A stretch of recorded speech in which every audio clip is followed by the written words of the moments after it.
잠도 안 오는데 그 사람 생각만 나고, 카톡 알림 하나에 심장이 뛰고, 그 사람 SNS를 하루에 100번씩 새로 고침하고.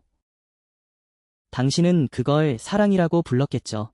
근데 의학에서 한때 그 감정을 정신질환으로 분류하려 했다는 걸 알고 계셨어요?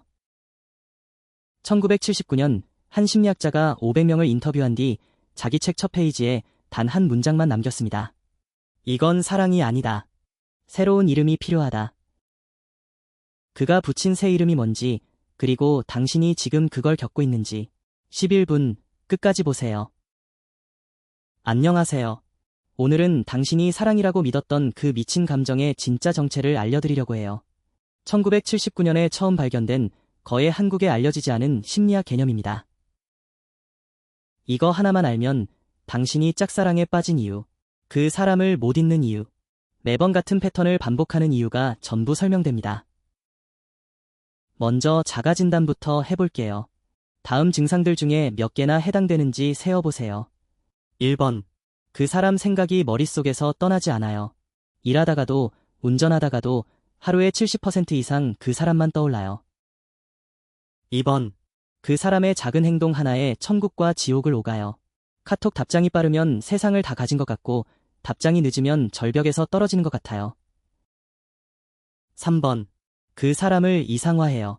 분명히 단점이 있는데도 그게 안 보여요. 친구가 걔 좀 별로지 않아? 라고 말해도 아니야. 너희는 모르는 매력이 있어라고 변호하게 돼요. 4번. 다른 모든 것에 대한 흥미를 잃어요. 좋아하던 취미도, 친구도, 일도 다 시시해져요. 오직 그 사람과 관련된 것만 의미가 있게 느껴져요. 5번. 잠을 못 자고 식욕도 없어요. 머릿속이 그 사람으로 가득 차서 신체적 욕구가 둔해져요. 가슴이 두근거리고, 손이 떨리고, 호흡이 빨라지기도 해요. 6번. 거절에 대한 극심한 두려움. 그 사람이 나를 좋아하지 않을까봐 무서워서 다가가지도 멀어지지도 못해요. 답장 한 통 보내는데 1시간씩 고민해요. 이 6가지 중에 4개 이상 해당된다면 당신이 느낀 그 감정, 사랑이 아닐 가능성이 매우 높습니다. 그럼 그게 뭐냐? 1979년에 한 심리학자가 거기에 새로운 이름을 붙였어요. 그 학자의 이름은 도로시 테노프, 미국 코네티컷 대학교의 심리학 교수였습니다. 1960년대부터 그녀는 사랑에 빠진 사람들을 인터뷰하기 시작했어요. 그녀는 무려 500명이 넘는 사람들을 인터뷰했어요. 사랑에 빠진 사람들의 일기, 편지, 시, 고백들을 모두 모았죠. 그리고 4년 동안 그 데이터를 분석했어요. 그리고 1979년 그녀는 자신의 발견을 책으로 냅니다. 제목은 사랑과 리머런스. 이 책의 첫 페이지에 그녀가 적은 충격적인 한 문장이 바로 이건 사랑이 아니다. 새로운 이름이 필요하다 였어요. 그리고 그녀는 그 새로운 이름을 만들어냈어요. 영어로는 리머런스, 한국어로 옮기면 리머런스. 사랑과 비슷해 보이지만 사실 완전히 다른 정신 상태라는 뜻이에요. 그러면 이게 정말 사랑이 아닌 다른 무언가라는 걸 어떻게 증명할 수 있을까요? 26년이 지난 2005년 미국 러커스 대학교의 헬렌 피셔 박사가 충격적인 fMRI 실험으로 그걸 증명합니다. 그녀는 사랑에 막 빠진 17명의 뇌를 fMRI로 스캔했어요. 그리고 그들에게 사랑하는 사람의 사진을 보여줬죠. 결과는 모두를 충격에 빠뜨렸습니다. 사랑에 빠진 사람의 뇌에서 가장 강하게 활성화된 곳은 VTA라고 불리는 복측피 계영역이었어요. 이 영역은 도파민이라는 신경 전달 물질을 분비하는 뇌의 보상회로 한가운데입니다. 여기서 충격은 이 VTA가 다른 어떤 상황에서 활성화되는지였어요. 바로 코카인이나 니코틴 같은 중독성 약물을 사용했을 때 똑같은 패턴으로 활성화됩니다. 사랑에 빠진 뇌와 마약 중독자의 뇌가 거의 같은 모양을 그린다는 거예요. 그리고 1999년 이탈리아의 마라치티 박사 연구는 한 발 더 나갔어요. 사랑에 빠진 사람 20명의 세로토닌 수치를 측정했더니 강박장애 환자의 수치와 똑같이 낮았다는 거예요. 사랑에 빠진 뇌는 강박장애 환자의 뇌와 같다는 말입니다. 자, 그러면 진짜 사랑은 이것과 어떻게 다를까요? 이게 오늘 영상의 핵심이에요.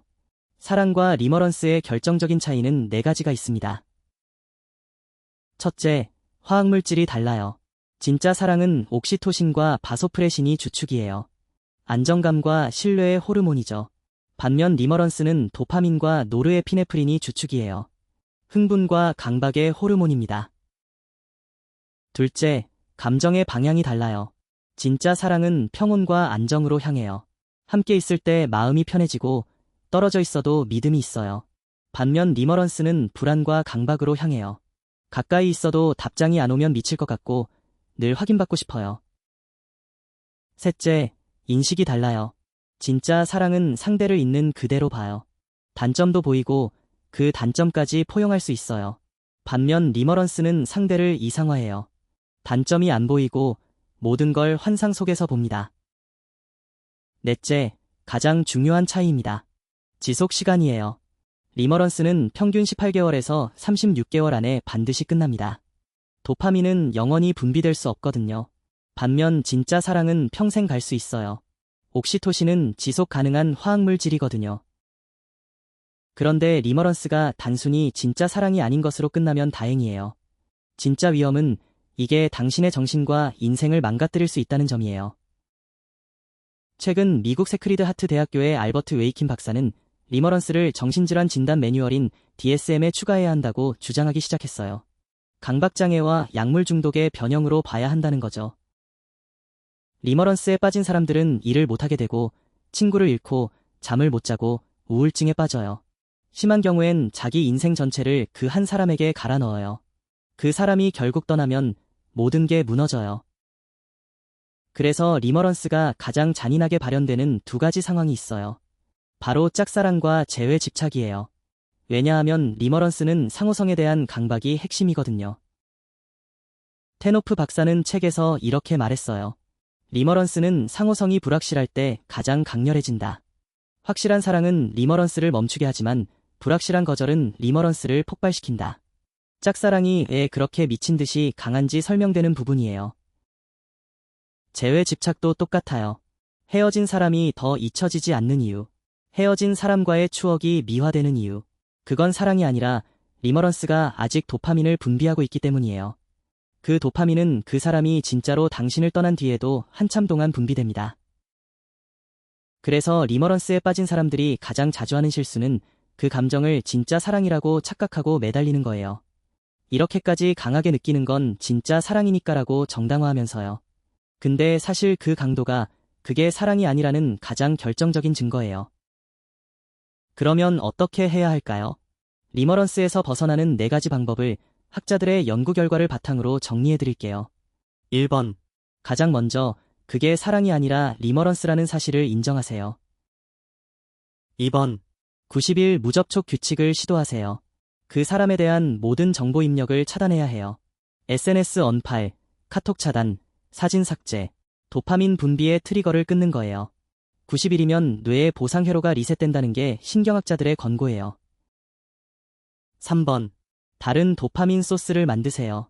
운동, 새로운 취미, 여행, 새로운 사람들과의 관계. 뇌는 도파민이 필요하기 때문에 그 사람 없이도 도파민을 얻을 수 있는 다른 활동을 의도적으로 만들어야 해요. 4번. 가장 중요한 마지막 단계예요. 그 사람을 향한 갈망을 자기 자신을 향한 관심으로 돌리세요. 리머런스가 끝난 자리에 남아야 하는 건 새로운 사람이 아니라 다시 자기 자신과 연결된 당신이에요. 진짜 사랑은 거기서부터 시작됩니다. 정리할게요. 당신이 사랑이라 믿었던 그 강렬한 감정, 그게 진짜 사랑인지 아니면 리머런스인지 판단 기준은 단 하나예요. 당신이 평온해지나요? 아니면 더 불안해지나요? 진짜 사랑은 당신을 평온하게 만듭니다. 리머런스가 나쁜 건 아니에요. 누구나 한 번쯤은 겪는 자연스러운 뇌의 반응이에요. 다만 그게 진짜 사랑이 아니라는 걸 알면 거기에 자기 인생을 갈아 넣지 않을 수 있어요. 그리고 진짜 사랑이 찾아왔을 때 그걸 알아볼 수 있어요. 여러분이 지금까지 했던 사랑은 진짜 사랑이었나요? 아니면 리머런스였나요? 댓글로 솔직하게 나눠주세요. 좋아요와 구독은 저에게 큰 힘이 됩니다. 다음 영상에서 만나요.